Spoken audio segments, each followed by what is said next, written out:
What are the best Medicare supplement plans for 2024? Is it Plan G or is it Plan N? These are questions that we get asked all the time here at Agape, and I want to answer those for you and give you some 2024 updates that you need to be aware of. What's up, friends? Rob here, the Medicare Minister with Agape Insurance and Financial Group in North Mississippi, and today we're going to dive deep into the best Medicare supplement plans for you. Now, if you are new to Medicare, going on Medicare for the first time, there are two main options when it comes to Medicare. You have original Medicare with a Medicare supplement, drug plan, and any other ancillary plan that you may need, or the second route is a Medicare Advantage plan, also known as a Part C plan. Today, I'm going to be talking about original Medicare with a supplement, and there's some things that you need to be aware of. Now,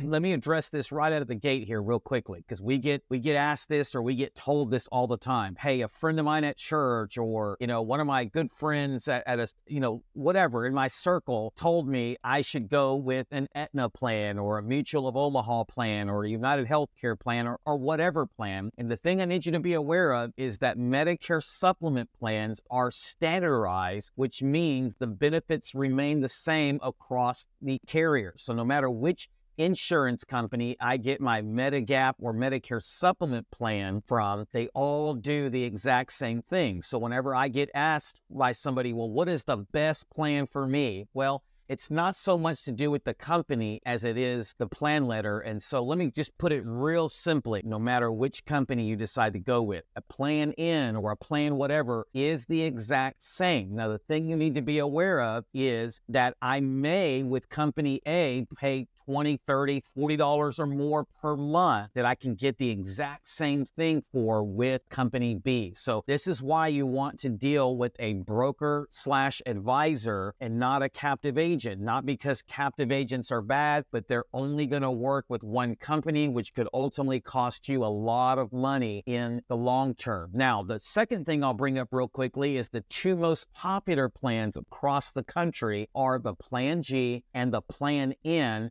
And I'm going to take a look at those with you today, side by side. Now, the other thing I need to bring up before we dive into that is the Plan F, because I get asked this all the time. Well, what happened to the Plan F? Can I no longer access the Plan F? Or people make statements like, well, I heard the Plan F is no longer available. Well, the Plan F is no longer available to anyone who enrolled in Medicare on January 1st, 2020 or later. So if that's what your start date was in January, and that's when you qualified for Medicare going forward, the Plan F is no longer available to you. So let's start with the Plan G and the Plan N's similarities. Number one, both pay the 20% that's left over from your Medicare. Your Part A and your Part B, that's your red, white, and blue card. You'll see the card here on the screen. So 20% is left over after Medicare pays their part. And the reason we recommend that you want to seriously look at a Medicare supplement is because that 20% is uncapped. There's no limit to it, and you could leave yourself seriously unprotected if you do not have something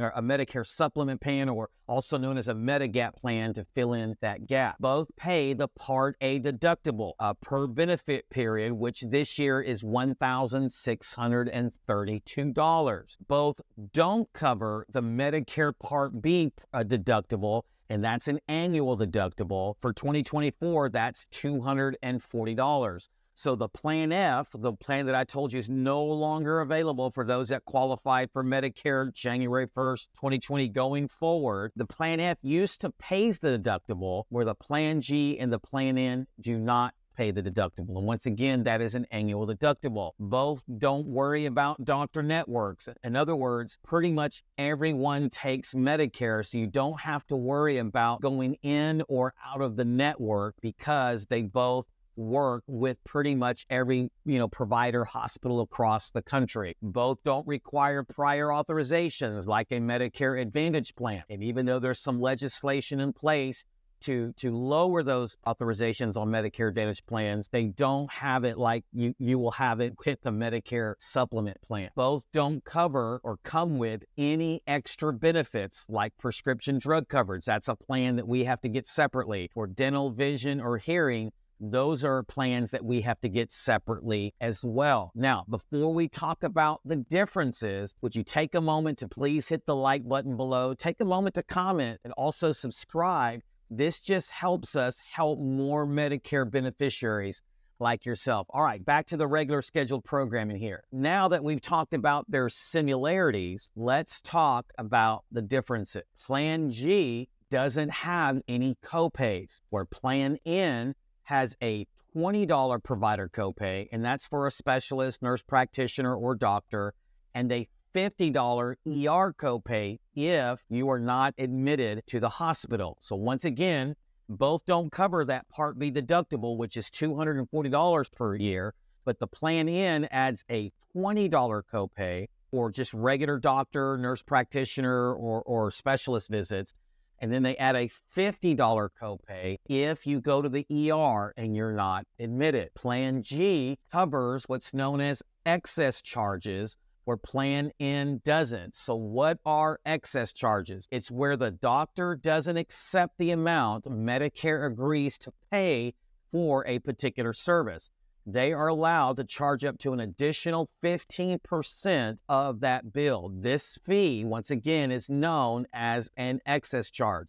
So Plan G covers them, where Plan N does not. Now, FYI, real quickly, it's estimated that less than 1 to 2% of health claims across the country ever involve a Medicare Part B excess charge. So while that may sound like a big deal, it's a very rare occurrence that happens. Plan G historically has the highest rate increases of all the supplement plans, where Plan N has the lowest. Now, why is this a big deal? This is a big deal because I feel like it's our job here at Agape, or the job of any, quality seasoned advisor, to put you in the best possible situation when it comes to affordability. So these are plans that they're going to stay with you for the rest of your Medicare journey. And especially if you have pre-existing health conditions, or your doctor diagnoses you with something severe down the road, your second time and thereafter, when you look at your Medicare supplement plans from a reshopping point of view, they are going to have to be underwritten, which means now your medical history, your medications, your medical conditions are now taken into consideration, which could result in you not being able to get the best possible price or denied altogether. I can't stress this enough, that this is why you want to work with a seasoned Medicare advisor / broker, which just means that you want to work with somebody that works with all the companies. No one's going to work with all of them, but if they have plenty to choose from, this is going to ensure that you get the best possible supplement and best possible rate for your Medicare needs. So the easiest way to do that is simply to call the number on the screen. Also in the video description, we have our website where you can go to our contact form and send us a message. And if we do not work in your state, which we work in most states, but if we don't work in your state for whatever reason, we have a quality network of seasoned advisors that we have partnered with to make sure you get the best possible situation for your needs. So these are some of the differences and some of the similarities between the Medicare Plan G, also known as a Medigap plan, or the Medicare Supplement Plan N. And really, once again, what is the best plan for you? Well, there are many factors that go into that. Your affordability or your budget. Or do you care about copays? Some people we work with can't stand the word copays. Some don't care. And then also just your overall needs in general. Those things need to be looked at in order to say which is the best plan for you. Well, I pray that you got some value out of this video today. And God bless you guys. And we will see you on the next video.